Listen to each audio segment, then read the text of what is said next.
Good evening to all of you. आपण GIT system मध्ये 50 culture good treatment. Evening. आवाज येतोय ना? Yes sir. ओके. तुमचे मायक्रोफोन म्यूट ठेवा. Okay. Good evening to all of you. आपण GIT सिस्टीम मध्ये ट्रीटमेंट ऑफ 50 कल्चर हा टॉपिक मागील 2 लेक्चर पासून डिस्कस करत आहोत. त्यामध्ये आपण जी ट्रीटमेंट पार्ट आहे त्या मागील लेक्चर मध्ये आपण drugs which decrease acid secretion from parietal cell त्यामधले 4 ग्रुप डिस्कस केलेले आहे.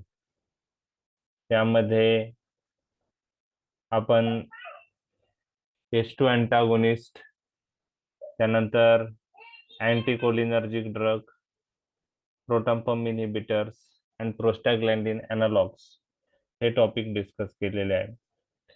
आता कधी कधी तुमच्या exam point of view CCMP exam मध्ये 2 मार्कच्या क्वेश्चन मध्ये काही बेसिक क्वेश्चन विचारले जातात. तर त्याविषयी काही ड्रग्स महत्वाचे आहेत. त्यात अँटीऍसिड्स, त्यानंतर अल्सर हिलिंग एजंट मध्ये सुक्राल्फेट आणि H pylori induced peptic culture असेल तर H pylori induced peptic culture साठी जी ट्रीटमेंट आहे त्याचे रेजिमेंट तुम्हाला विचारले जाऊ शकते. लॉंग क्वेश्चन मध्येही काही वेळेस अँटी एच पायलोरी एक रेजिमेंट तरी तुम्हाला माहीत असणं गरजेचं आहे. आता आपण जी अँटासिड वर्ड वापरतो, ऍक्च्युली तो वर्ड जे ड्रग ऍसिड न्यूट्रलाइज करतात त्या ड्रग साठी वापरणं गरजेचं आहे. तर अँटासिड मध्ये जनरली आपण जे day to day clinical practice मध्ये ड्रग यूज करतो त्यामध्ये जे कॉमनली यूज केले जाणारे ब्रँड्स आहेत. ओके, तर त्यात जेलुसिल आहे. ओके, तर तो खूप पॉप्युलर ब्रँड आहे आणि बाकी भरपूर सारे नवीन ब्रँड पण मार्केटमध्ये आले. तर जेलुसिल हा पॉप्युलर ब्रँड आहे. म्युकेंजल आहे. तर यामध्ये असे ड्रग असतात जे ऍसिडला न्यूट्रलाइज करतात आणि पीएच वाढवतात, गॅस्ट्रिक पीएच वाढवतात. तर हे ड्रग ऍसिड सिक्रेशन कमी करत नाही, हे लक्षात घ्या. Antacid do not decrease acid secretion. ते ऍसिड सिक्रेशन कमी नाही करत परायटल सेल मधून, परंतु जे ऍसिड सिक्रेट झालेलं आहे त्याला न्यूट्रलाइज करायचा प्रयत्न करतात. त्यामुळं पीएच जो आहे, गॅस्ट्रिक पीएच, तो वाढण्यास मदत होते.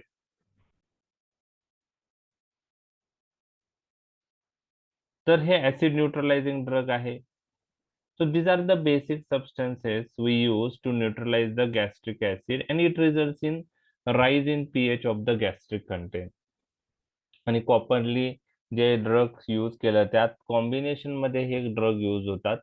ॲल्युमिनियम हायड्रॉक्साईड आणि मॅग्नेशियम हायड्रॉक्साईड कॉम्बिनेशन, आणि त्यामध्ये सायमेथिकॉन नावाचा ड्रग ही तिसरा ऍड केलेला असतो. तर ॲल्युमिनियम हायड्रॉक्साईड, मॅग्नेशियम हायड्रॉक्साईड आणि सायमेथिकॉन असे 3 याच्यामध्ये 3 ड्रगच्या कॉम्बिनेशन मध्ये ड्रग सप्लाय अवेलेबल आहेत.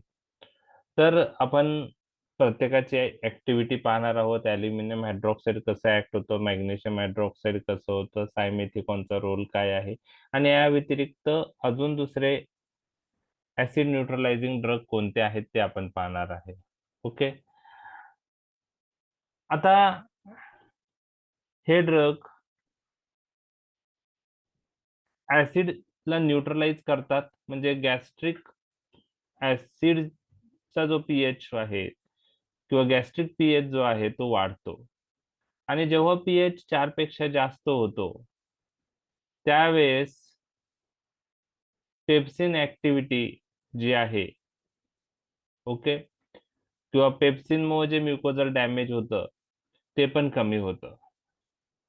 तर ऍक्च्युली जेव्हा पेप्सिन रिलीज होतो तर pepsin is secreted as a complex with inhibitory terminal moiety. Pepsin हा कॉम्प्लेक्स फॉर्म मध्ये रिलीज होतो. त्याच्याबरोबर एक टर्मिनल मोइटी असते, इनहिबिटरी टर्मिनल मोइटी. आणि जेव्हा पीएच हा 5 पेक्षा कमी असतो त्यावेळेस हा इन्हिबिटरी टर्मिनल मोइटी रिलीज होते आणि त्यामुळं पेप्सिनची ऍक्टिव्हिटी 2 ते 4 पीएच मध्ये चांगली येते. आता पेप्सिनचा काय रोल आहे? ऍसिड गॅस्ट्रिक म्युकोजा डॅमेज करतं हे तुम्हाला माहिती आहे. त्याचप्रमाणे तुम्हाला लक्षात ठेवायचं आहे पेप्सिनही गॅस्ट्रिक म्युकोजा डॅमेज करतो आणि पेप्सिनची ऍक्टिव्हिटी 2 ते 4 पीएच मध्ये जास्त दिसून येते. त्यामुळं गॅस्ट्रिक पीएच वाढला 5 पेक्षा पुढे जर गेला तर ही पेप्सिनची ऍक्टिव्हिटी दिसून येत नाही. त्यामुळे पेप्सिनची ऍक्टिव्हिटी ही जेव्हा पीएच वाढतो त्यावेळेस पेप्सिनची ऍक्टिव्हिटी ही कमी होते. तर ही ऍडिशनल थिंग पण तुम्हाला माहित पाहिजे. जर हे नसेल माहित तरी पण इतकं जरी माहित झालं की antacid responsible for neutralisation of gastric acid. आता हे ड्रग ऍसिड न्यूट्रलाइज करून गॅस्ट्रिक पीएच वाढवतात. काही अँटीऍसिड असे आहेत की ते पीएच वाढवत 4 पर्यंत नेतात. काही अँटीऍसिड आहे की ते पीएच जवळजवळ 7 पर्यंत वाढवतात. तर ते कोणते आहेत ते आपण पाहणार आहोत. क्लासिफिकेशन मध्ये आपण पाहिलं की अँटीऍसिड डिवायडेड इंटू सिस्टेमिक अँटीऍसिड, ओके, आणि नॉन सिस्टेमिक अँटीऍसिड. सिस्टेमिक अँटीऍसिड आता आपण यूज करत नाही कारण आपल्याला लोकल ऍक्शन पाहिजे. सिस्टेमिक अँटीऍसिड सिस्टेमिक सर्क्युलेशन मध्ये ऍब्सॉर्ब झाल्यामुळं सिस्टेमिक साईड इफेक्ट दाखवू शकतात. आपण क्लासिफिकेशन मध्ये बघितलंय सोडियम बायकार्बोनेट, पण आपण यूज करत नाही. आपण नॉन सिस्टेमिक अँटीऍसिड यूज करतो आणि त्यामध्ये व्हेरियस ड्रग अवेलेबल आहेत. तर मी तुम्हाला सांगितलं की अँटीऍसिड ऍसिड सिक्रेशन परायटल सेल मधून कमी करत नाही. ओके, रॅदर अँटीऍसिड रिबाउंड ऍसिडिटी दाखवतात. आता हे रिबाउंड ऍसिडिटी काय आहे? असा जर क्वेश्चन तुम्हाला वायवात कोणी विचारला की अँटीऍसिड वर रिबाउंड ऍसिडिटी होते म्हणजे ऍसिड सिक्रेशन वाढतं असं का? तर त्याचं रिझन आहे अँटीऍसिड ऍसिड प्रोडक्शन डिक्रीज करत नाही. ते गॅस्ट्रिक पीएच वाढवतात. 4 पेक्षा पीएच जास्त जातो. ओके, आणि ज्यावेळेस पीएच हा वाढतो गॅस्ट्रिक कंटेंटचा तर आपल्याला माहिती आहे की ही फिजिओलॉजी डिस्टर्ब झालेली आहे. पीएच वाढला म्हणजे ऍक्च्युअली पीएच हा ऍसिडिक असतो आणि पीएच हा वाढतोय. त्यामुळं बॉडी काय करते की तो गॅस्ट्रिक पीएच मेंटेन करण्यासाठी काही मेकॅनिझम ऍक्टिव्हेट करते. त्यामध्ये गॅस्ट्रिन रिलीज वाढतं आणि गॅस्ट्रिन मग तुम्हाला माहिती आहे तो ऍसिड सिक्रेशन मध्ये एक इम्पॉर्टंट सिक्रेटोगॉग आहे आणि मग ते परायटल सेलवर ऍक्शन होऊन ऍसिड सिक्रेशन वाढतं. तर अँटीऍसिड रिस्पॉन्सिबल फॉर रिबाउंड ऍसिडिटी हे तुम्हाला लक्षात ठेवायचं. रिबाउंड ऍसिडिटी म्हणजे ऍसिड सिक्रेशन ते वाढवतात, ओके, कमी करत नाही. ठीक आहे, तर 2 प्रकारचे अँटीऍसिड आहे. इथपर्यंत पाठ समजलाय तुम्हाला?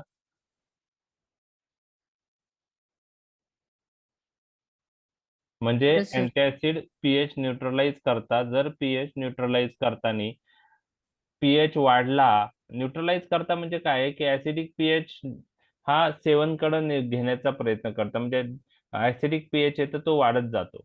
ओके, 1.5 असेल तर 2, 2.5, 3, 3.5, 4, 5, 6, 7 पर्यंत जाऊ शकतो. कोणता अँटीऍसिड आपण वापरतो त्याच्यावर आहे. ज्यावेळेस पीएच 4 पेक्षा जास्त जातो न्यूट्रलाइज झाल्यामुळे ऍसिड, त्यावेळेस गॅस्ट्रिन रिलीज होतं आणि गॅस्ट्रिन काय करतं?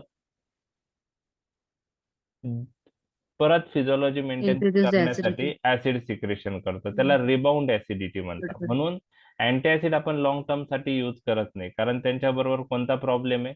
Rebound acidity. Okay, Rebound. आता ही रिबाउंड ऍसिडिटी अशा अँटीऍसिड बरोबर दिसणार जे पीएच गॅस्ट्रिक कंटेंटचा 4 पेक्षा जास्त वाढवतात. आता याच्यामध्ये बफर टाईप अँटीऍसिड आहे, नॉन बफर टाईप अँटीऍसिड आहे. तर बफर टाईप आणि नॉन बफर टाईप मधला फरक आपण लक्षात घेणार आहोत. तर बफर टाईप मध्ये अल्युमिनियम हायड्रॉक्साईड आहे, अल्युमिनियम फॉस्फेट आहे, मॅग्नेशियम ट्रायसिलिकेट आहे, मेगाल्ट्रेट आहे. तर यातले एक जरी ड्रग तुम्ही लक्षात ठेवलं अल्युमिनियम हायड्रॉक्साईड तरी मोर दॅन इनफ आहे. ओके, आता बफर टाईप अँटासिडला काय काय प्रॉपर्टीज आहेत, तर ते स्लो ऑनसेट ऑफ ऍक्शन दाखवतात, परंतु त्यांची ड्युरेशन ऑफ ऍक्शन लॉंग असते आणि हे गॅस्ट्रिक पीएच वाढवतात 3.5 ते 4 पर्यंत, 4 पेक्षा जास्त नाही.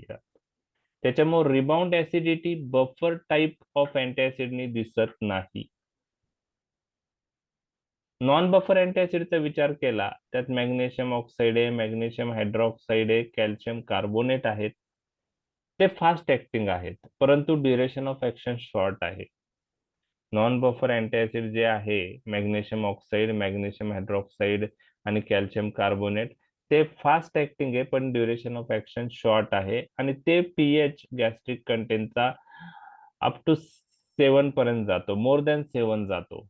आणि तुम्हाला मी सांगितलं पीएच 4 पेक्षा जास्त झाला तर गॅस्ट्रिन रिलीज होतं आणि रिबाउंड ऍसिडिटी होते.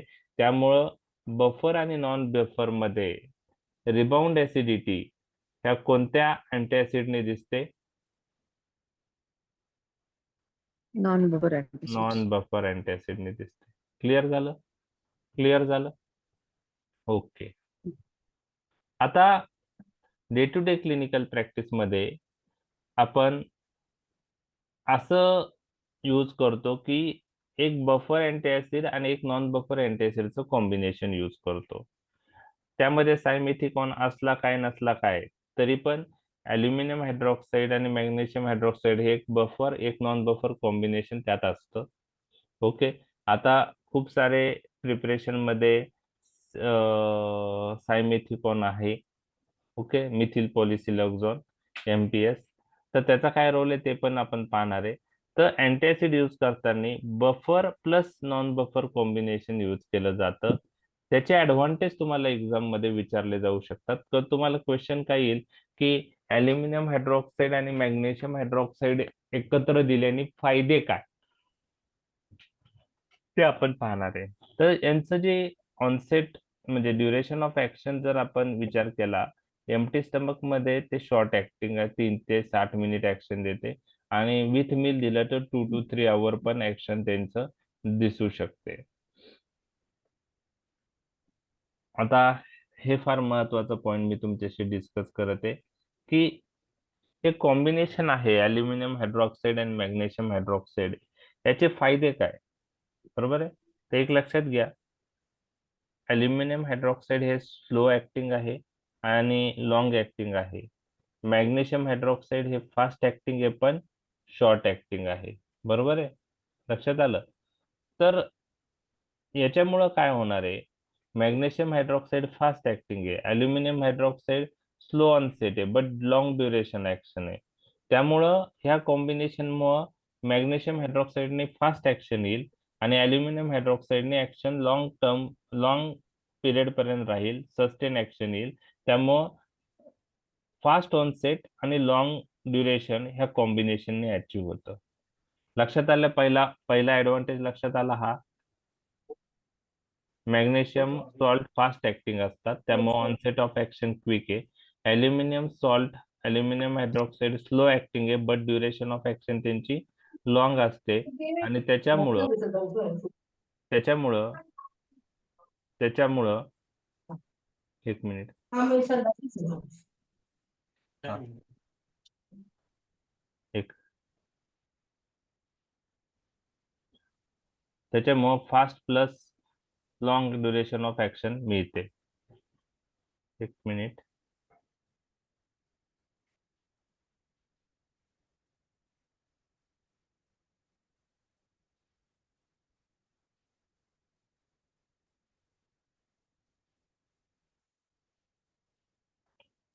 स्क्रीन हे झाली आहे, मी परत करतो.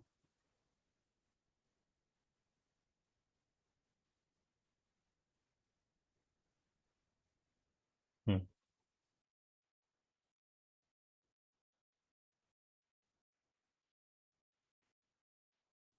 एक मिनिट.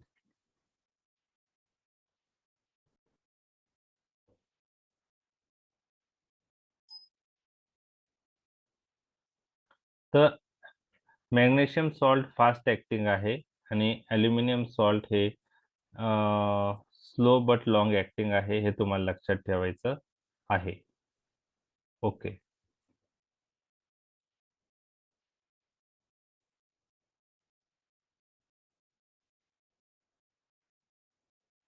जस्ट ओपन झालंय.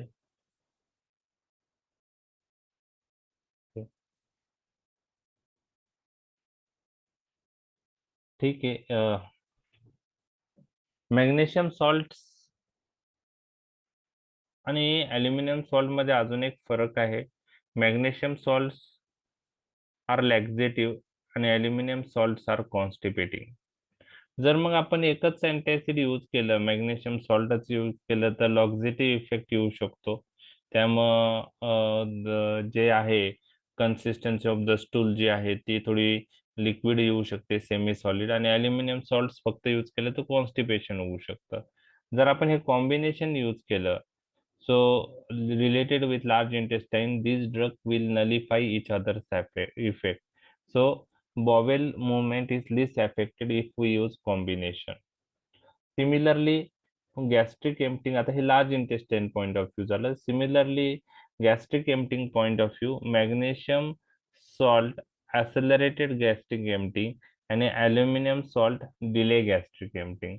So if we use combination, this drug will nullify each other effect. So gastric emptying is least affected if we use combination.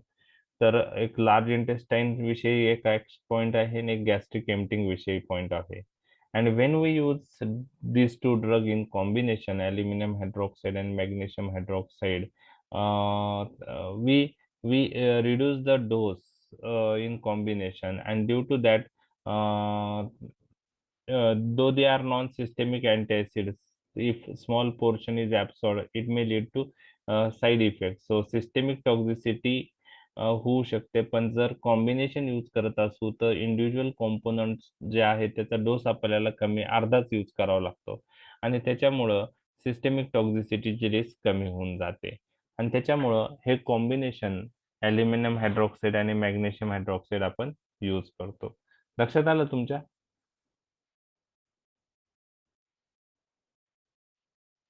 म्हणजे ॲल्युमिनियम हायड्रॉक्साईड, मॅग्नेशियम हायड्रॉक्साईड हे कॉम्बिनेशन आपण का यूज करतो, असं जर question आला तर ही स्लाइड तुम्हाला फार महत्वाची आहे. लक्षात आलं? म्हणजे एकच अँटीऍसिड का नाही यूज करत, कॉम्बिनेशन दिल्याचे फायदे काय, बरोबर आहे. दोन अँटीऍसिड ऍसिड न्यूट्रलाइजच करताय, तर मग दोन याची गरज काय, एकच का नाही यूज केलं पाहिजे. तर दोन देताना मॅग्नेशियम आणि ॲल्युमिनियम हायड्रॉक्साईड, मॅग्नेशियम हायड्रॉक्साईड आणि ॲल्युमिनियम हायड्रॉक्साईड हे कॉम्बिनेशन पॉप्युलर आहे. तर हे कॉम्बिनेशनचे ऍडव्हान्टेज काय, हे जर विचारलं 2 मार्कला, तर तुम्हाला ही स्लाइड तिथं मेन्शन करता आली पाहिजे. लक्षात आलं? Yes. Okay.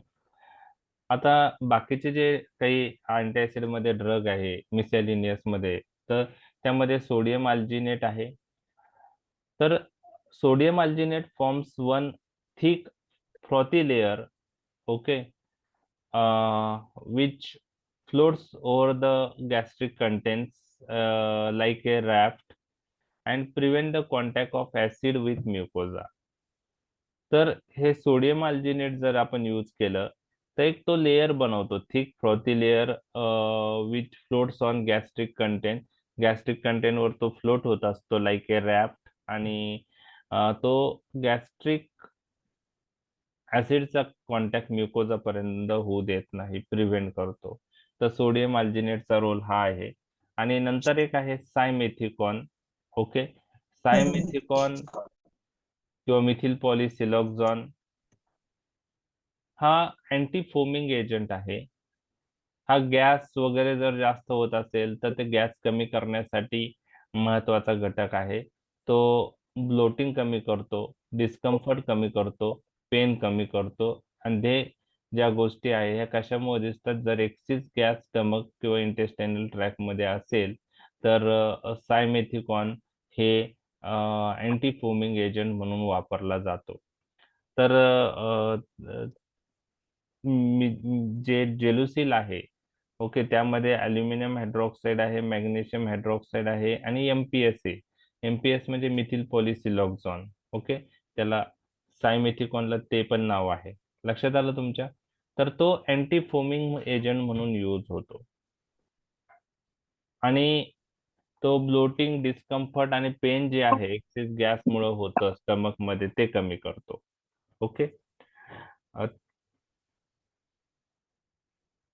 So it is a mixture of polymethyl siloxane with silica gel, त्याला सिलिकॉन पॉलिमर म्हणतात. ही झाली त्याची एक ऍक्शन. आणि अजून काय रोल आहे त्याचा? It accelerate proper dispersion of antacid in gastric content, त्यामुळं न्यूट्रलायझेशन चांगलं होतं गॅस्ट्रिक ऍसिडचं. कोट्स अल्सर सरफेसला कोटिंग करतं. Prevent hiccups and reduce flatulence, हे त्याचे बाकी ऍडिशनल ऍक्शन आहे. म्हणजे जे गॅस्ट्रिक कंटेंट मध्ये अँटासिड मिक्स होतं ते प्रॉपर डिस्पर्शन होतं, अल्सर सरफेसला हा कोट पडतो, हिकअप गुचक्या ज्या आहेत त्या प्रिव्हेंट होतात आणि फ्लॅट्युलन्स पण कमी होतो. तर सायमेथिकॉन हा अँटासिड जे आहे अल्युमिनियम हायड्रॉक्साईड, मॅग्नेशियम हायड्रॉक्साईड याच्याबरोबर ऍडिशनली तिसरा घटक त्यात ऍड केलेला आहे. तर जेलुसिल एमपीएस म्हणजे मिथिल पॉलिसिलिकॉन. तुम्हाला जर तुम्हाला वायवा मध्ये समजा काही प्रिपरेशन दिलं आणि त्यात जेलुसिल जर दिलं आणि त्यात विचारलं की एमपीएस स्टँड फॉर, तर methyl polysilicon, Gelusil MPS. Okay. तर हे झालं सायमेथिकॉन विषयी. तर बा हे जेलुसिल अँटासिड एमपीएस लिहिलंय पहा त्याच्या पुढं, Gelusil MPS. MPS stand for methyl polysilicon. Okay. Drug interaction आता आपण पाहणार आहोत.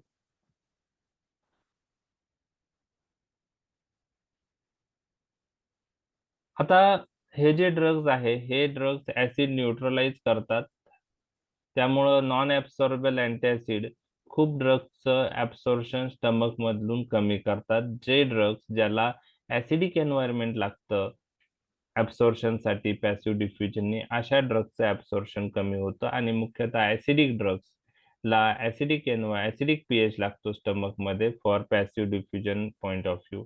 त्यामुळं जी इंटरॅक्शन येणार आहे ती मुख्यतः ऍसिडिक ड्रग बरोबर येणार आहे. त्यात मग फ्लुरोक्विनोलॉन्स आहे, किटोकोनॅझोल्स आहे, टेट्रासायक्लिन आहे, आयर्न सॉल्ट्स आहेत, H2 ब्लॉकर्स आहे, डायझिपाम आहे, फिनोथायाझाईन जे सिझोफ्रेनिया आहे त्यात यूज करणारे ड्रग आहे, इंडोमिथॅसिन, फिनिटोइन, आयसोनियाझाईड, इथॅम्ब्युटॉल, नायट्रोफिरॉन्टेट, अशी लिस्ट खूप आहे ऍसिडिक ड्रगची ज्याचं ऍब्सॉर्प्शन हे कमी करतात.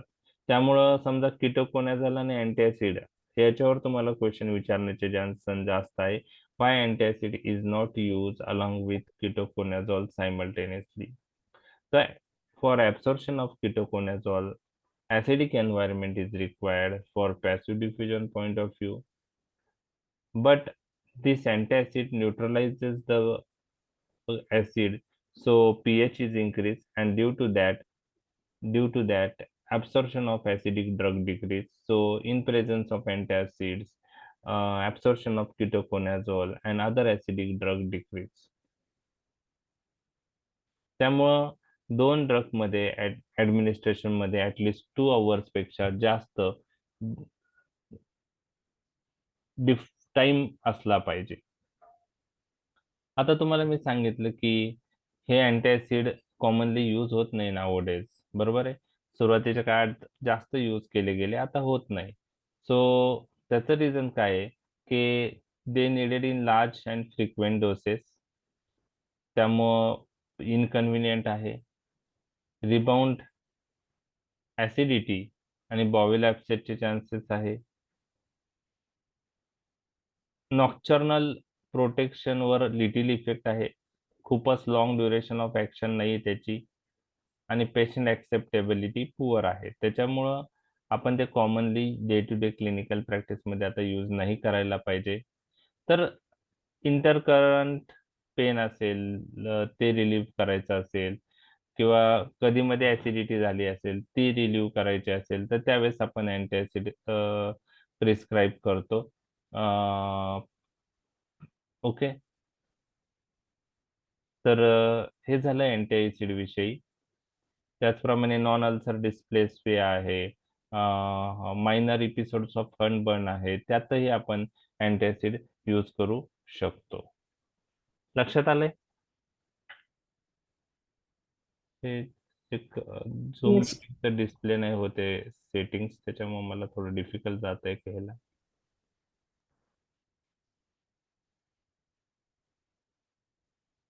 ठीक आहे, बहुतेक नाही येणार ते आता. नाही येते, ठीक आहे. तुमचं फक्त मायक्रोफोन म्यूट राहिले तर मग आवाज डिस्टर्ब नाही होणार. आता सुक्राल्फेट नावाचा जो ड्रग आहे, तर तो drug day to day clinical practice मध्ये तुम्ही यूज केलेला आहे, तुम्हाला सर्वांना माहिती आहे. तर सुक्राल्फेट कसा ऍक्ट होतो, काही आयडिया तुम्हाला?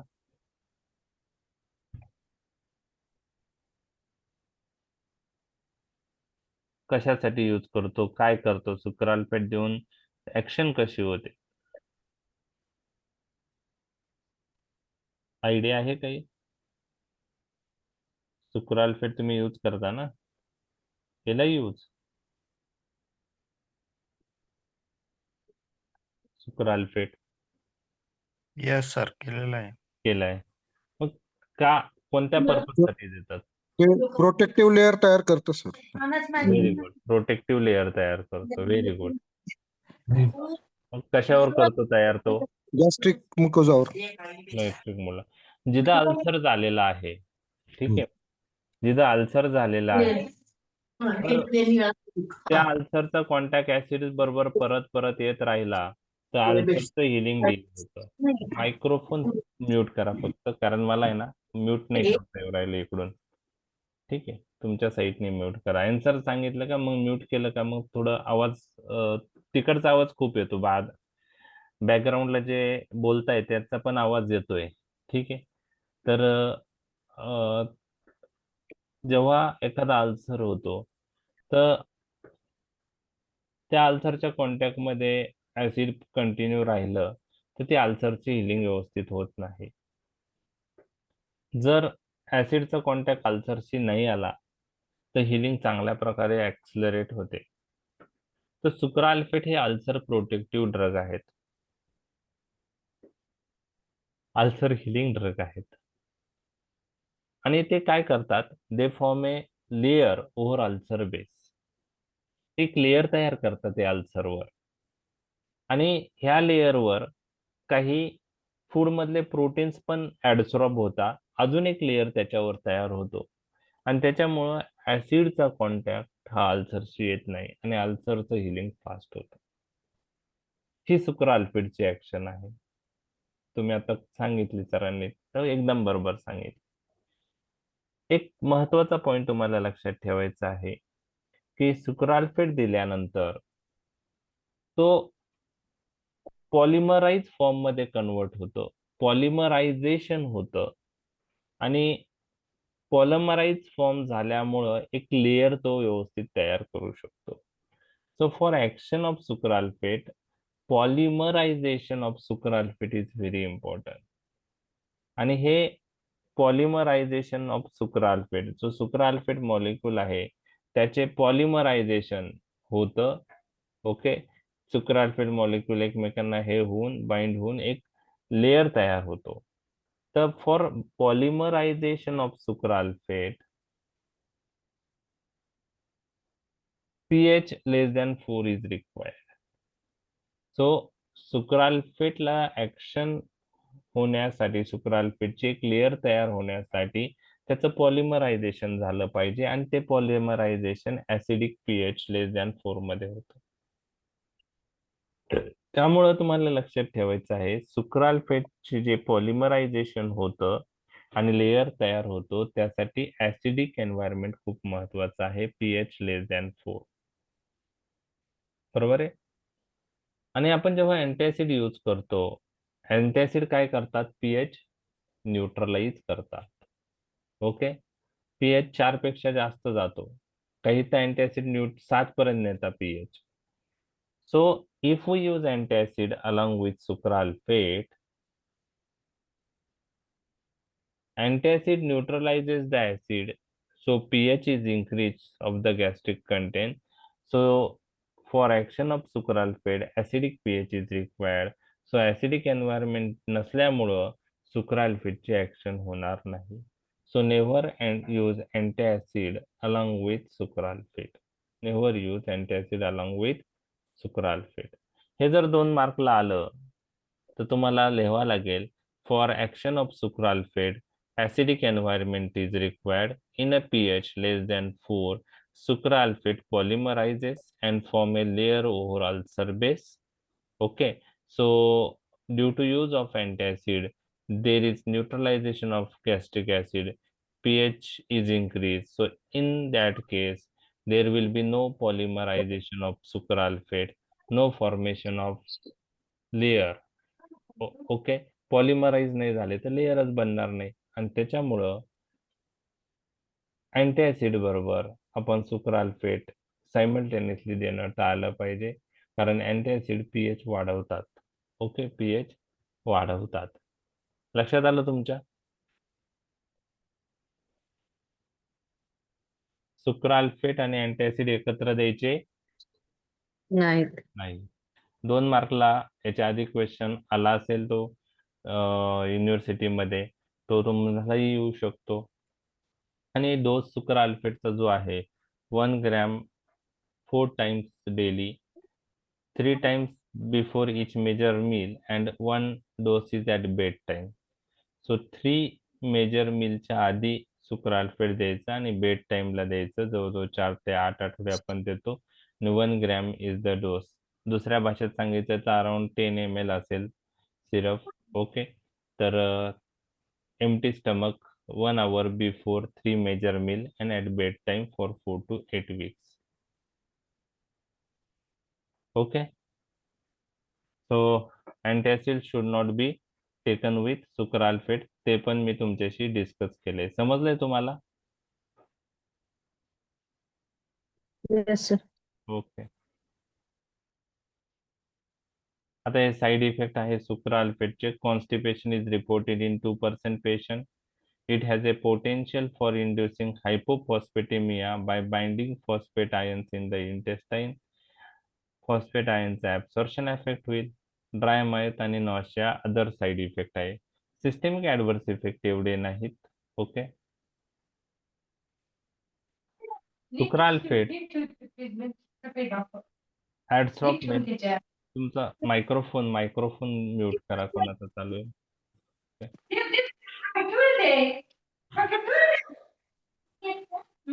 मायक्रोफोन कोणाचा चालू असेल तर बंद करा.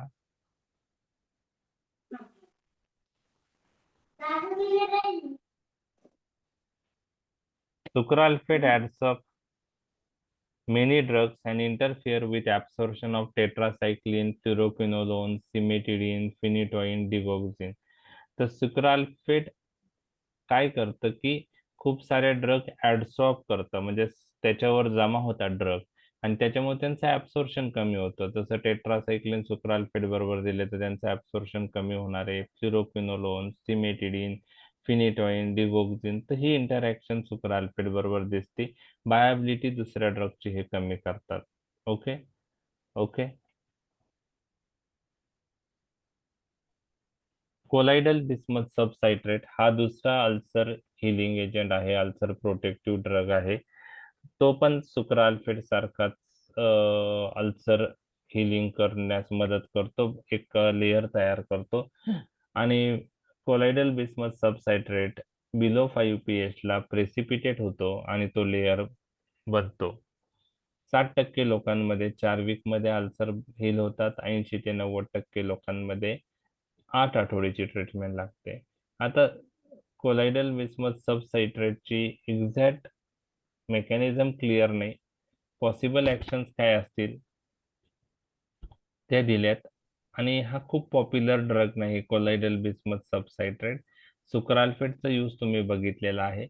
कोलाइडल बिस्मथ सबसायट्रेटचा यूज तुम्ही बघितलाय का?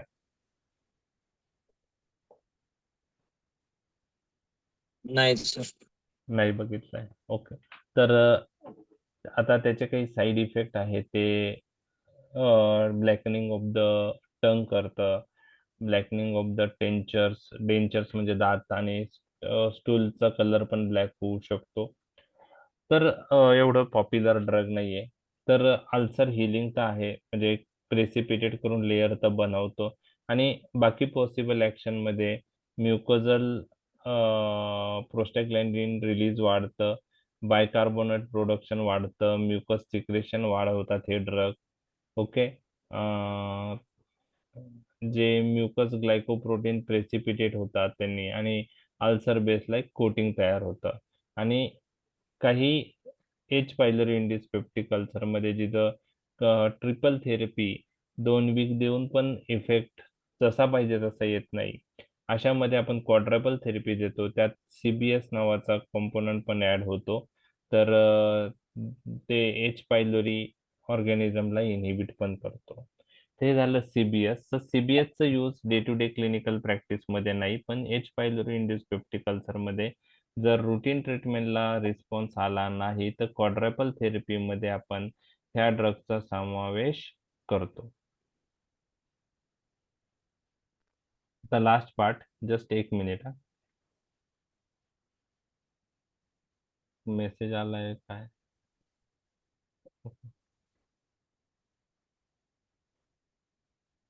1 मिनिट. जस्ट 1 मिनिट, आपण परत स्टार्ट करूया.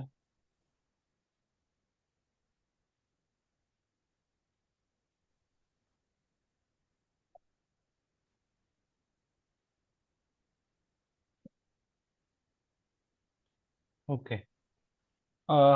एच पायलोरी रेजिमेन विषयी तुम्हाला माहित आहे? कोणते रेजिमेन तुम्ही यूज करतात, किती वीक साठी यूज करतात, काही idea? Amoxiclav. Amoxiclav. Amoxiclav. Clav, हाँ. काय sir, plain amoxicillin plain amoxicillin. हा, म्हणजे आता ते 1 cc आहे. अमॉक्सिसिलिन, कॅलिथ्रोमाइस किंवा मेट्रोडिनाझोल. ओके. Tinidor. ओके, टिनिडाझोल. तर थोडक्यात आता H pylori induced peptic ulcer जे आहे, तर एच पायलोरी जो ऑर्गॅनिझम आहे, ओके, गॅस्ट्रिक म्युकोजामध्ये तो म्हणजे त्याचं कोलोनायझेशन त्याचं असतं, आणि त्याच्यामुळं 90% केसेस ज्या ड्युओडेनल अल्सरच्या आहेत, 60 ते 70% गॅस्ट्रिक अल्सरच्या असेल, किंवा जे नॉन अल्सर डिस्पेप्सिया असतात 50% केसेसमध्ये एच पायलोरी पॉज डिटेक्ट होतो. आणि तसा हा एच पायलोरी ऑर्गॅनिझम जो आहे तो क्रोनिक गॅस्ट्रायटिस करू शकतो, गॅस्ट्रिक ॲडिनोकार्सिनोमा त्याने होऊ शकतं, आणि काही एक्सटेंटमध्ये नॉन हॉजकिन लिम्फोमा जे स्टमकला एफेक्ट करतं ते पण होऊ शकतं. आणि यासाठी ट्रीटमेंट जी आहे, तर हा ग्रॅम निगेटिव्ह अनेरोबिक ऑर्गॅनिझम आहे. त्यामुळं जे ड्रग ग्रॅम निगेटिव्ह आणि अनएरोबिक ऑर्गॅनिझमला कव्हर करतात तेच ड्रग आपल्याला यामध्ये ऍड करणं गरजेचं आहे. म्हणजे आता अमायनो ग्लायकोसाइड्स ग्रॅम निगेटिव्ह ऑर्गॅनिझमच्या अगेन्स्ट इफेक्टिव्ह आहेत, परंतु ते अनेरोबिक ऑर्गॅनिझम कव्हर करत नाही, मग ते आपण नाही देऊ शकत. तर यामध्ये आपल्याला प्रोटॉन पंप इनिबिटर म्हणजे ऍसिड सिक्रेशन कमी करणारे ड्रग तर देणं गरजेचंच असतं, पण त्याचबरोबर Antibiotic. अँटीबायोटिक्स देणं गरजेचं असतं. आणि आपण ट्रिपल ड्रग रेजिमेन त्यासाठी देतो, आणि ती रेजिमेन एक्झाम मध्ये तुम्हाला विथ डोस माहीत असली पाहिजे. ओके. म्हणजे रेजिमेन जेव्हा विचारली जाते त्यावेळेस डोस एक्सपेक्टेड असतो. ओके. आता याच्यामध्ये खूप सारे रेजिमेन आहे, पण त्यातल्या त्यात तुम्हाला एखादी रेजिमेन तुम्हाला माहीत असणं गरजेचं आहे. तर तुम्हाला प्रोटॉन पंप इनिबिटर्स मध्ये ओमिप्राझोल्स आपण देतो, त्याचप्रमाणे अमोक्झिसिलिन, क्लॅरिथ्रोमायसिन आहे. ओके. अमोक्झिसिलिन, क्लॅरिथ्रोमायसिन आणि प्रोटॉन पंप इनिबिटर. ओके. किती दिवसांसाठी देतात ही? 14 days. 14 days. 14. 14 14 days. days. Okay okay weeks. Okay. आता ओके आता रिजन वाईज सगळ्या गोष्टी असतात. काही ठिकाणी क्लॅरिथ्रोमायसिनला रेजिस्टन्स पण असतो. त्यात मग क्लॅरिथ्रोमायसिन बेस्ड ट्रिपल रेजिमेनच्या ऐवजी दुसरी रेजिमेन यूज करणं गरजेचं पण असतं. तर त्या सगळ्या गोष्टी आपण इथं पाहणार आहे. तर तुम्हाला बाकी एक्सप्लेनेशन एक्झाम मध्ये कोणीही विचारणार नाही. एच पायलोरी ऑर्गॅनिझम मध्ये पेप्टिक अल्सरची रिस्क कशी वाढते, काय वाढते, पॅथोफिजिओलॉजी त्याची काही गरज नाही. फक्त यामध्ये आपण एक प्रोटॉन पंप इनिबिटर आणि 2 अँटी मायक्रोबियल एजंट्स आपण त्यात देतो. आणि अँटी मायक्रोबियल एजंट मध्ये अमोक्झिसिलिन, मेट्रोनिडायझॉल, तिनिडायझॉल, क्लॅरिथ्रोमायसिन आणि टेट्रासाइक्लिन यापैकी आपण 2 अँटीबायोटिक्स त्यात ऍड करतो. तर ही झाली ट्रिपल ड्रग रेजिमेन. ओके, तर आपण त्या सगळ्या रेजिमेन पाहणारच आहोत. आता काही बेसिक गोष्टी. It has been found as a म्हणजे H pylori organism found as a common cell in 20 to 70% normal individual. म्हणजे 20 ते 70% नॉर्मल इंडिव्हिज्युअलला जर आपण एक्झामाइन केलं, त्यांचे जर युरिया ब्रेथ अनालायझर टेस्ट केली, तर त्यामध्ये एच पायलोरी डिटेक्ट होणार आहे. ओके, लक्षात आलं. आणि आपल्याला आता लक्षात आलेलं आहे की हा H pylori peptic ulcer produce करू शकतो, डिस्पेप्सिया प्रोड्यूस करू शकतो, गॅस्ट्रायटिस प्रोड्यूस करू शकतो, गॅस्ट्रिक कार्सिनोमा आणि लिम्फोमा नॉन हॉजकिन त्यामध्येही त्याचा रोल दिसून आलेला आहे. तर आता तसं पाहिलं गेलं तर ऍसिडिक एन्व्हायरमेंट मध्ये एच पायलोरी ऑर्गॅनिझम ग्रो कसा होतो, बरोबर आहे. कारण ऍसिडिक एन्व्हायरमेंट मध्ये मेजर बॅक्टेरिया हे डिस्ट्रॉय होतात. परंतु ऍसिडिक एन्व्हायरमेंट मध्ये एच पायलोरी ऑर्गॅनिझम ग्रो होतो किंवा जिवंत राहतो. त्याचं रिझन काय आहे की ते बॅक्टेरिया, एच पायलोरी बॅक्टेरिया युरियस नावाचं एन्झाईम जे आहे ते तयार करतात आणि हे युरियाचं कन्व्हर्जन अमोनियामध्ये करतं. आणि अमोनिया काय करतो, त्या गॅस्ट्रिक ऍसिडला न्यूट्रलाइज करून एक protective cloud around the bacteria तयार करतो. Neutral protective cloud around the bacteria. आणि त्याच्यामुळं तो ऑर्गॅनिझम सर्वाईव्ह करू शकतो स्टमक मध्ये. तर ती ॲबिलिटी आहे एच पायलोरी ऑर्गॅनिझमला युरियस एन्झाईम सिक्रेट करण्याची. आणि त्याच्यामुळं अमोनिया तिथं प्रोड्यूस होतो युरियापासून आणि तो अमोनिया त्या बॅक्टेरिया भोवती गॅस्ट्रिक ऍसिडला न्यूट्रलाइज करून प्रोटेक्टिव्ह लेयर तयार करतो. आणि हा अमोनिया गॅस्ट्रिक ऍसिडला न्यूट्रलाइज केल्यामुळं पीएच वाढतं थोडा आणि त्यामुळे ऍसिड सिक्रेशन ही वाढतं फिजिओलॉजी मेंटेन करण्यासाठी. तर ऍसिड सिक्रेशन त्या अमोनियामुळे पण वाढतं. आता हे झालं एच पायलोरी रिलेटेड काही इम्पॉर्टंट पॉइंट्स. पॅथोफिजिओलॉजी, तो कसा जिवंत राहतो ते आपण डिस्कस केलं. एक्झाम मध्ये कोणी विचारणार नाही तुम्हाला. आणि त्याचप्रमाणे एच पायलोरी काही अदर एन्झाईम्स पण तयार करतो. युरियस सारखंच तो प्रोटीएजेस आणि लायपेजेस एन्झाईम तयार करतो. आणि त्यामुळं प्रोटीन जे आहे, म्युकोजल लेयर जे आहे, प्रोटीन जे असतं म्युकोजल लेयर मध्ये ते डॅमेज होऊ शकतं. आणि त्याच्यामुळं chronic inflammation of the stomach होऊन इरोजन्स पहिले तयार होतात, मग अल्सर तयार होतं. आणि त्यासाठी युरिया ब्रीथ टेस्ट आहे. ओके,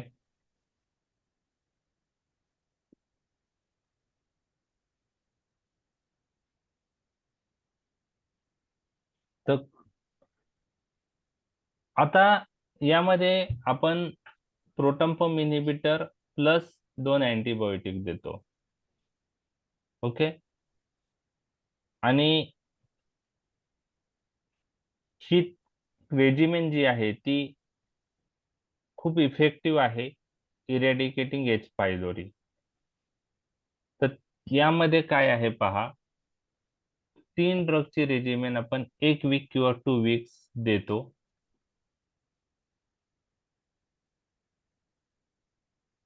आता त्यामध्ये आपण day to day clinical practice मध्ये तुम्ही पाहिलंय 2 वीक रेजिमेन, त्याचप्रमाणे 1 वीक रेजिमेन पण आपण देऊ शकतो. परंतु H pylori eradication 2 week regimen बरोबर जास्त चांगलं दिसून येतं. जवळजवळ 96% H pylori organism 2 week regimen नंतर इरॅडिकेट होतो. परंतु पेशंटचा कॉम्प्लायन्स व्यवस्थित पाहिजे. जर साईड इफेक्ट झाले तर एखाद्या वेळेस पेशंट ड्रग घ्यायला टाळाटाळ करतो. तर 1 वीक रेजिमेन पण अवेलेबल आहे आणि 2 वीक रेजिमेन पण अवेलेबल आहे. 3 ड्रग कॉम्बिनेशन मध्ये अवेलेबल आहे आणि जर इफेक्ट नाही आला तर क्वाड्रपल रेजिमेन पण आपल्याला शेवटी यूज करावा लागतं. तर रेजिमेन विषयी एवढं लक्षात आलं तुमच्या? ओके, ठीक आहे. आणि तुम्ही 2 वीक रेजिमेन यूज करतात हे बघितलंय, बरोबर आहे. आता मी तुम्हाला सांगितलं होतं की प्रोटॉन पंप इन्हिबिटर दिवसातून किती वेळा यूज करतो आपण? वन्स डेली का ट्वाइस डेली का वन्स डेली, बरोबर आहे ना? Okay okay. तर हे आपण डिस्कस केलेलं आहे. ओके. आता acid suppression by proton pump inhibitor enhances the effectiveness of anti H pylori antibiotics. म्हणजे ऍसिड सपरेशन जर प्रोटॉन पंप इन्हिबिटरने चांगलं केलं तर प्रोटॉन पंप इन्हिबिटर ह्या अँटी एच पायलोरी अँटीबायोटिकचा इफेक्टिव्हनेस एन्हान्स करतात आणि ऑप्टिमम बेनिफिट्स कधी दिसून येतात? जेव्हा गॅस्ट्रिक पीएच हा 5 पेक्षा जास्त आपण मेंटेन केला ऍटलिस्ट 16 ते 18 तास.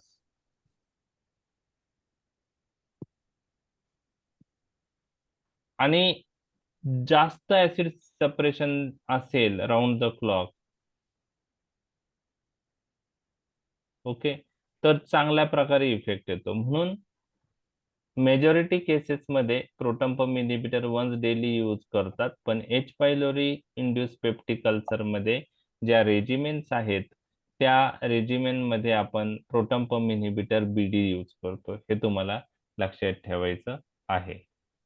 आता हे रेजिमेन त्रिपाठीमध्ये दिलेलं आहे. यापैकी एक रेजिमेन तुम्हाला लक्षात ठेवायचं आहे. तर सगळ्यात इझी जे आहे, तुम्ही amoxicillin proton pump inhibitor with amoxicillin with clarithromycin सांगितलं, बरोबर आहे. आणि तुम्ही 2 वीक्स रेजिमेन सांगितलं. आता 1 वीक रेजिमेन पण अवेलेबल आहे, 2 वीक रेजिमेन पण अवेलेबल आहे, बरोबर. आणि दोन्ही रेजिमेन मध्ये हे ड्रग्स ओडी देतात का बीडी देतात? बीडी बीडी. तर बीडी हा, तर तुम्ही काय करा, एक 2 वीक्स रेजिमेन लक्षात ठेवा. ओके, 2 वीक्स बीडी रेजिमेन आणि ओमिप्रेझॉल, ओके, अमॉक्झिसिलिन आणि क्लॅरिथ्रोमायसिन असं जरी कॉम्बिनेशन लक्षात ठेवलं तरी चालू शकतं. ओमिप्रेझॉलचा डोस 20 मिलीग्रॅम आहे. ज्यावेळेस अमॉक्झिसिलिन आपण 2 वीक रेजिमेनला यूज करतो तर 750 मिलीग्रॅम यूज करतो आणि क्लॅरिथ्रोमायसिन जे आहे ते 500 mg यूज करतो. ओके, तर बघा, जस्ट एक मिनिट, हे स्लाइडवर पेन अवेलेबल आहे. हा, ठीक.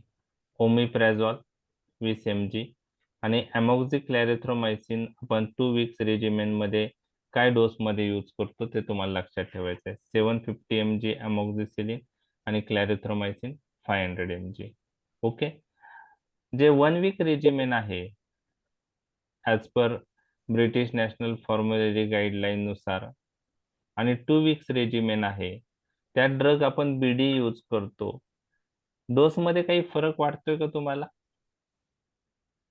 ओमिप्रेझॉलचा डोस 1 वीक रेजिमेन आणि 2 वीक रेजिमेनला सेम आहे. सेम.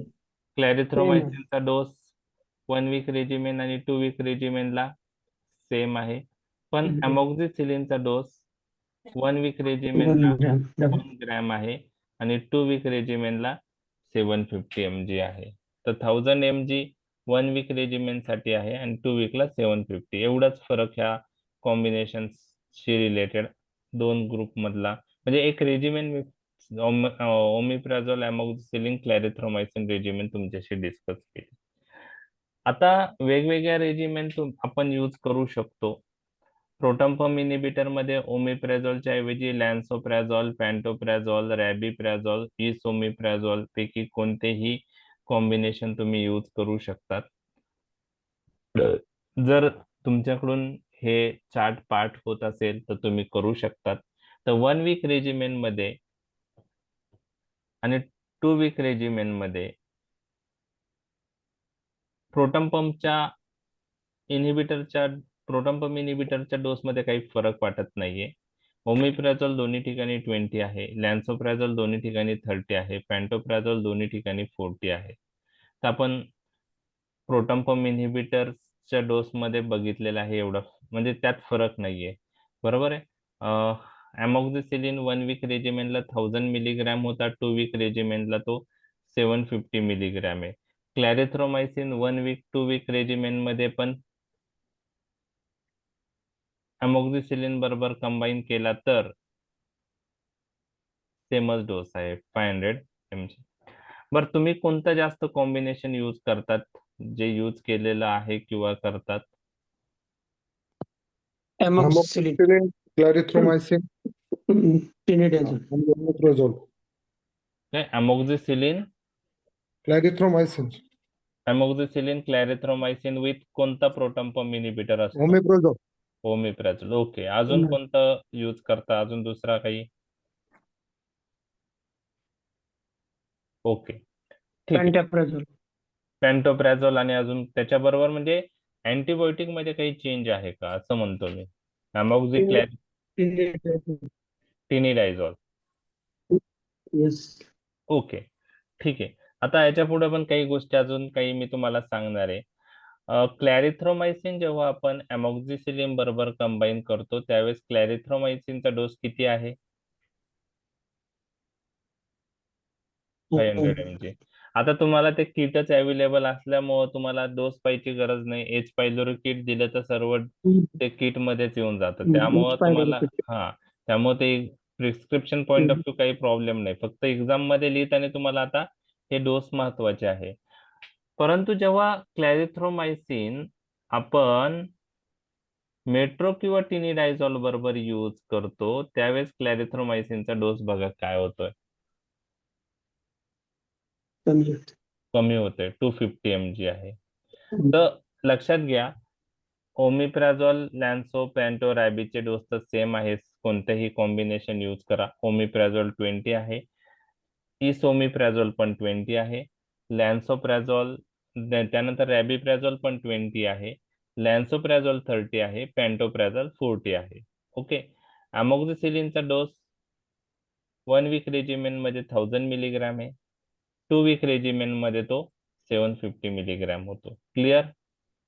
ओके. अमॉक्झिसिलिनचा डोस हा 1 वीक आणि 2 वीक रेजिमेन मध्ये थोडा चेंज आहे. क्लॅरिथ्रोमायसिनचा डोस 1 वीक आणि 2 वीक रेजिमेनला अमॉक्झिसिलिन बरोबर कंबाईन करताना सेमच आहे, 500 mg, बरोबर आहे. आणि मेट्रो आणि टिनिडायझोल बरोबर कंबाईन करताना दोन्ही रेजिमेन मध्ये 1 वीक किंवा 2 वीक मध्ये 250 आहे.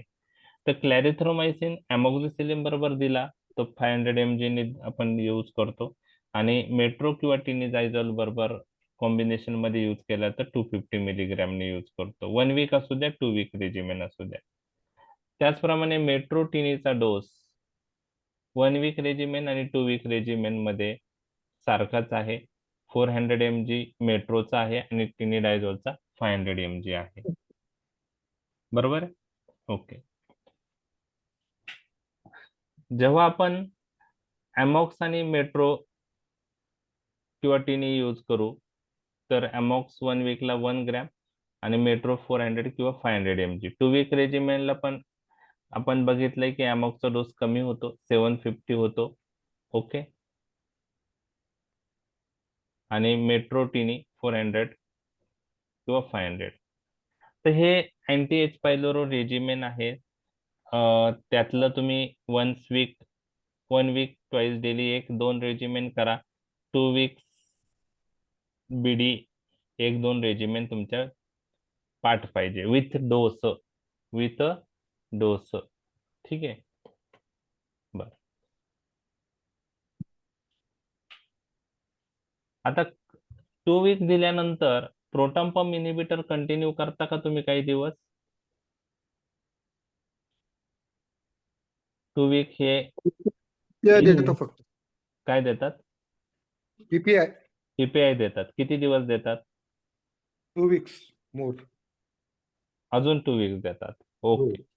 तर काही जे अल्सर जास्त मोठे असतात 10 mm पेक्षा जास्त किंवा ज्याच्यात ब्लिडिंग परफोरेशन आहे, तर 2 वीक ट्रिपल ड्रग रेजिमेन दिल्यानंतरही कम्प्लीट हिलिंग होऊपर्यंत आपल्याला पीपीआय सिंगल ड्रग जो आहे तो कंटिन्यू करायचा आहे.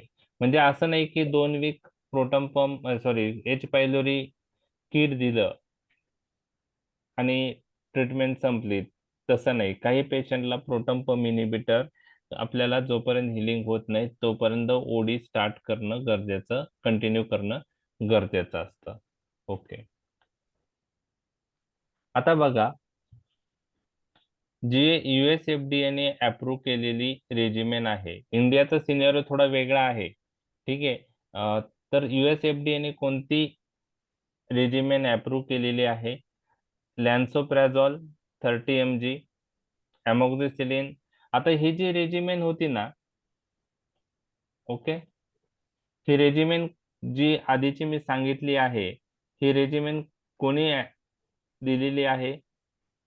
British National Formulary. Okay. USFDA चे जे फिक्स डोस कॉम्बिनेशन आहे त्यात चेंज असू शकतो. काय चेंज आहे मी तुम्हाला सांगतो. बरोबर आहे. याच्यात काय रेजिमेन दिली? लॅन्सोप्राझोल 30 mg, अमोक्सिसिलिन 1000 mg, क्लॅरिथ्रोमायसिन किती म्हणता येते? 500 mg, all given twice daily for 2 weeks. तर ब्रिटिश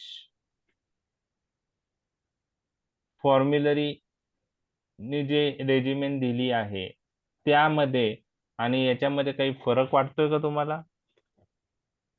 Yes. अमोक्सिसिलिनचा डोस 2 वीकला आपण तिकडे किती बघितला होता? 750. 750. इथं 1000 आहे. तर ते चेंजेस गाईडलाईन्स नुसार असतात. तुम्ही कोणती गाईडलाईन्स फॉलो करायची ते तुमच्यावर आहे. बरोबर आहे. Okay. So in India, where metronidazole resistance is more prevalent, above US FDA regimen is good because की यामध्ये काय म्हणता येतला मेट्रोचं कॉम्बिनेशन नाही आहेत ह्या वरच्या ह्याच्यात. ओके. ओके. त्यात नाहीये नायट्रोइमेडाझोल ग्रुप. इंडियामध्ये मेट्रोनिडाझोलचा रेजिस्टन्स आहे. ओके. त्याच्यामुळं अमोक्सिसिलिन क्लॅरिथ्रोमायसिन प्लस ओमिप्राझोल किंवा अमोक्सिसिलिन क्लॅरिथ्रोमायसिन लॅन्सोप्राझोल रेजिमेन आपण जास्त यूज केली पाहिजे. ओके. त्यानंतर मी तुम्हाला CBS सांगितलं, कोलायडल बिस्मथ सबसायट्रेट. ओके. त्याला पेशंट ऍक्सेप्टेबिलिटी पुअर आहे, परंतु काही रेजिमेन मध्ये आपल्याला त्याचं यूज करावं लागतं. क्वाड्रपल थेरपीमध्ये आपण ते यूज करतो.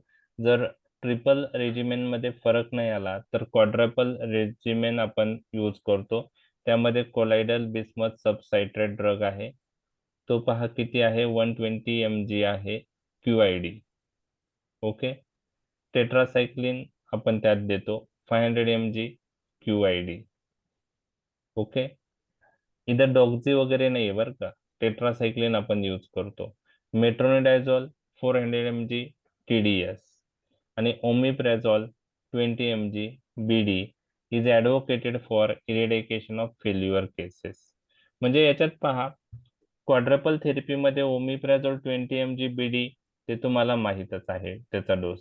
आता याच्यामध्ये जे आपण कॉमनली यूज करतो अमोक्सिसिलिन, क्लॅरिथ्रोमायसिन ट्रिपल ड्रग रेजिमेन मध्ये लॅन्सोप्राझोल बरोबर आहे, ओमिप्राझोल किंवा लॅन्सोप्राझोल बरोबर अमोक्सिसिलिन, क्लॅरिथ्रोमायसिन. तर ती जर फेल झाली तर क्वाड्रपल रेजिमेन आपण यूज करतो आणि त्यामध्ये आपण वेगळे ड्रग यूज करतो. मग त्यात अमोक्स कॅलिथ्रो आलेलं नाही बघा. ओके, त्याच्याऐवजी टेट्रासायक्लिन आहे आणि मेट्रोनिडायझोल आहे अँटीबायोटिक्स. आणि ओमिप्राझोल बरोबर आपण ऍड काय करतो अजून एक drug CBS, colloidal CBS. Bismuth subcitrate. तर CBS 120 mg QID, tetracycline 500 mg QID, metronidazole 400 mg TDS आणि ओमिप्राझोल 20 mg BD ही क्वाड्रपल थेरपी आपण फेल्युअर केसेस मध्ये देतो, ज्याचे ट्रिपल ड्रग रेजिमेन 2 वीक्स देऊनही फेल्युअर आलेला आहे. तर ही पण रेजिमेन एक आणि ट्रिपल ड्रग रेजिमेन एक ह्या दोन तुमच्या टिप ऑफ टंग पाहिजे.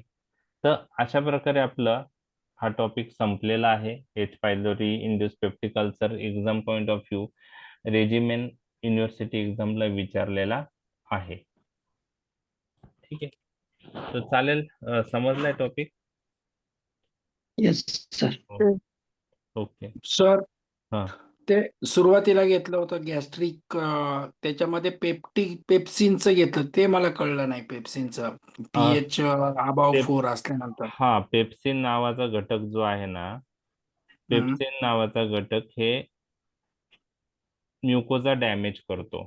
ठीक आहे. हम्म. पेप्सिन, गॅस्ट्रिक ऍसिड आणि पेप्सिन हे दोघं अल्सर साठी रिस्क फॅक्टर आहे. ओके, लक्षात आलं? आता ज्यावेळेस pH 2 ते 4 असतो त्यावेळेस पेप्सिनची ऍक्टिव्हिटी चांगली असते. ओके, पेप्सिनची ऍक्टिव्हिटी चांगली असते म्हणजे ज्यावेळेस गॅस्ट्रिक pH 2 ते 4 मध्ये असतो. ओके, तर ऍसिड आणि पेप्सिन हे अग्रेसिव्ह फॅक्टर आहेत आणि पेप्सिन काय करतो, जे म्युकोजा आहे म्युकोजल प्रोटीन्स आहे त्याचं ब्रेकडाऊन करतो. आणि ज्यावेळेस गॅस्ट्रिक pH 2 ते 4 मध्ये असतो त्यावेळेस हा पेप्सिन चांगल्या प्रकारे ऍक्ट होऊन म्युकोजाला डॅमेज करू शकतो. बरोबर आहे. परंतु जेव्हा pH वाढतो, बरोबर आहे, pH जेव्हा जास्त होतो, बरोबर आहे, त्यावेळेस ती पेप्सिनची ऍक्टिव्हिटी दिसत नाही. त्याचं कारण त्यांनी सांगितलंय, पेप्सिन जेव्हा रिलीज होतो ना सेल मधून, त्या पेप्सिनला एक इनहिबिटरी मोइटी बाइंड असते, एक इनहिबिटरी सबस्टन्स बाइंड असतो. इनहिबिटरी सबस्टन्स म्हणजे काय, की तो पेप्सिनची ऍक्टिव्हिटी होऊ देणार नाही. बरोबर आहे. पण pH 2 ते 4 मध्ये काय होतं, हा इनहिबिटरी सबस्टन्स त्या पेप्सिन पासून इझिली रिलीज होतो आणि पेप्सिन फ्री होतो आणि 2 ते 4 pH मध्ये तो म्युकोजा चांगल्या प्रकारे डॅमेज करू शकतो. पण जर pH 4-5 पेक्षा पुढे गेलं तर त्यामध्ये तो पेप्सिन जो रिलीज झालेला आहे त्याला जी इनहिबिटरी सबस्टन्स बाइंड आहे त्यापासून तो अलग होत नाही लवकर आणि त्याच्यामुळं pH जर 4-5च्या पुढे गेला तर पेप्सिनची ऍक्टिव्हिटी तेवढी स्ट्रॉंग राहत नाही. म्हणजे ज्यावेळेस आपण अँटॅसिड यूज करतो तर ते pH वाढवतात, तर ऍसिड तर न्यूट्रलाइज होतच, बरोबर आहे. प्लस जो दुसरा रिस्क फॅक्टर आहे पेप्सिन, त्याचे पण डॅमेज थोडं कमी होऊन जातं कारण तो 2 ते 4 pH मध्ये जास्त डॅमेज करणार आहे. लक्षात आलं? आलं. हम्म. म्हणजे जास्त pH वाढला की पेप्सिनची ऍक्टिव्हिटी कमी होऊन जाते. कमी होऊन जाते. जसं ऍसिडिक pH असेल 2 ते 4 त्यात पेप्सिन म्युकोजल प्रोटीनला डायजेस्ट करणार, म्युकोजल प्रोटीनला ब्रेकडाऊन करणार आणि मग इरोजन अल्सर होऊ शकतं असं. कळलं. Thank you sir. ओके, अजून काही क्वेरी?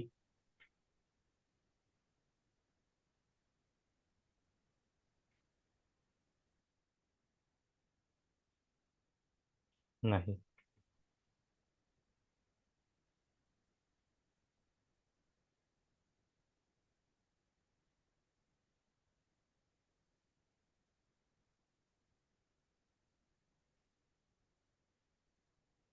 ओके, ठीक आहे. जस्ट एक मिनिट.